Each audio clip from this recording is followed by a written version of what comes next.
নিয়ামতপূর্ণ, নিজেকে হতাশ করবেন না। যারা ভেন্ডি কৃষক ভাই তাদের জন্য আমার এই ভিডিওটা, যে আসলে আপনারা কোন জাতের ভেন্ডিটা রোপণ করবেন। আপনারা ভেন্ডি রোপণ করবেন সুমি অথবা সুমি সুপার, দুইটি হাইব্রিড জাত। গাছের কোনো মার নাই, প্রত্যেকটা কাণ্ডে কাণ্ডে ভেন্ডি থাকবে। আর 1 2 3 4 পাতার ভিতরে ভেন্ডি।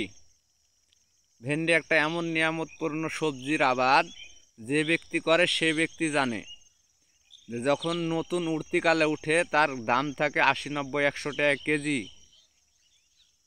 যেদিন থেকে ভেন্ডিতে হাত পড়বে এই ভেন্ডি, সেদিন থেকে একদিন পর পর আপনার বাড়িতে 10 টাকা হলেও ইনশাল্লাহ আল্লাহ পাক ঢুকাবে।